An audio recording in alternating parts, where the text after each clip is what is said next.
Bonjour tout le monde. Dans cette vidéo, nous allons résoudre un problème de mathématiques. Un terrain qui a la forme d'un rectangle a ses dimensions qui sont exprimées en mètres et qui sont aussi des nombres entiers. On sait que la surface du terrain est égale à 300 mètres carrés. À la première question, nous devons trouver toutes les dimensions possibles.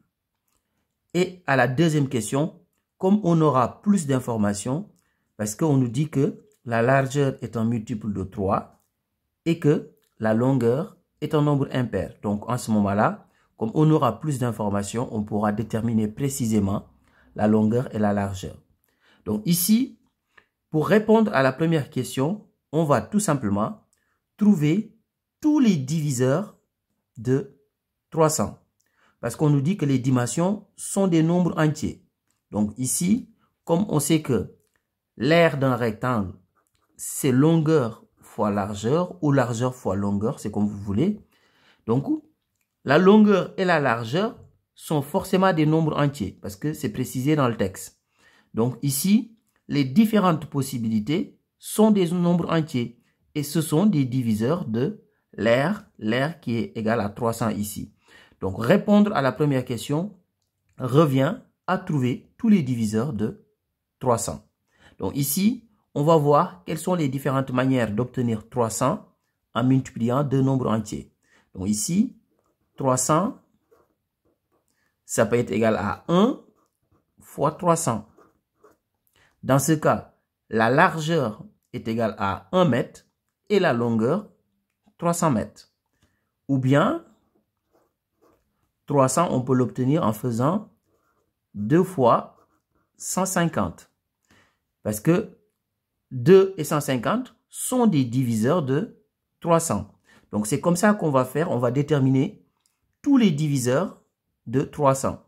Et l'idée, c'est de les déterminer sous forme de couple comme ça. C'est-à-dire en les faisant 2 par 2 comme ça. Parce que ça nous permet d'avoir à la fois la largeur et la longueur en même temps. Donc ici, 300, c'est aussi un multiple de 3. Donc, on peut avoir 3 fois 100. Et dans ce cas, la largeur est égale à 3 et la longueur est égale à 100. Ainsi de suite. 300 est aussi un multiple de 4. Donc, 300, on peut dire que c'est 4 fois 75. 300 est aussi un multiple de 5. Donc, on peut dire que 300, c'est 5 fois 60. Ainsi de suite. Maintenant, on va continuer jusqu'à obtenir, donc là je vous montre, par exemple, si on prend racine carrée de 300, on trouve environ 17,32. Donc ici, au niveau des largeurs, je vais continuer jusqu'à 17. Donc je vais tester tous les nombres entiers jusqu'à 17. Parce que si je trouve un nombre entier qui est plus petit que 17 et qui est un diviseur de 300, ça veut dire qu'il pourra faire partie des diviseurs. Donc, je vais continuer jusqu'à obtenir 17 au maximum au niveau de la largeur. Donc ici, 300 est aussi un multiple de 6. Donc, je peux dire que 300, ça peut être égal à 6 fois 50. Donc, je vais continuer ici sur le côté. 300, est-ce que c'est un multiple de 7? Non. Donc, dans cet exercice, vous pouvez utiliser votre calculatrice, vous testez pour voir est-ce que 300 est un multiple de 7. Donc, vous faites 300 divisé par 7. Vous n'allez pas trouver un nombre entier. Donc, ça veut dire que 300 n'est pas un multiple de 7. Donc, vous testez aussi 8. Vous allez voir que 300 n'est pas un multiple de 8. 300 n'est pas un multiple de 9 non plus. Mais 300 est bien un multiple de 10. Parce que 300, c'est 10 fois 30. Alors, 300, comment on peut l'obtenir différemment? 300, c'est aussi un multiple de 12. Donc, c'est 12 fois 25. 300 est aussi un multiple de 15. Donc, 300, ça peut être 15 fois 20. Est-ce que c'est un multiple de 16? Non. Est-ce que c'est un multiple de 17? Non. Là, je m'arrête maintenant. J'ai tous les diviseurs possibles parce que ça ne sert à rien d'aller au-delà de 17. La largeur ne peut pas dépasser 17. Donc ici, la largeur, ça peut être 1, 2, 3, etc., etc., jusqu'à 15. Maintenant, c'est la deuxième question qui va nous permettre de déterminer précisément la largeur et la longueur. Donc ici, on nous dit que la largeur est un multiple de 3. Donc je vais regarder ici, parmi les largeurs que j'ai trouvées, quels sont les nombres qui sont des multiples de 3. Donc 3 est bien un multiple de 3. 6 est un multiple de 3. 12 est un multiple de 3. 15 est un multiple de 3.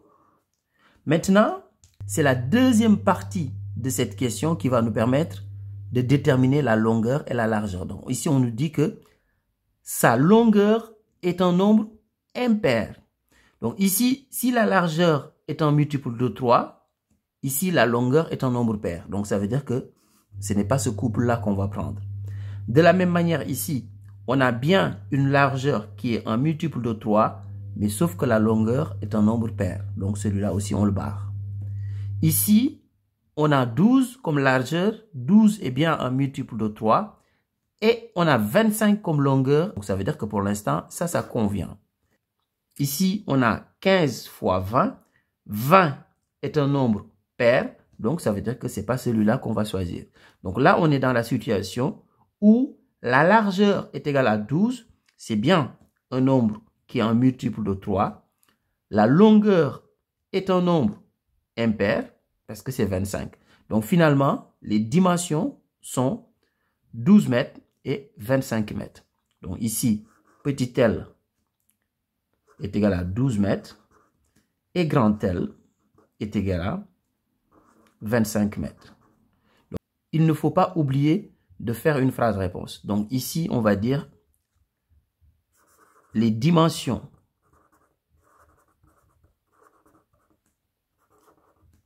du terrain sont... Alors, c'est un exercice qui nous a permis d'utiliser les critères de divisibilité comme on l'a fait dans d'autres exercices. Au revoir.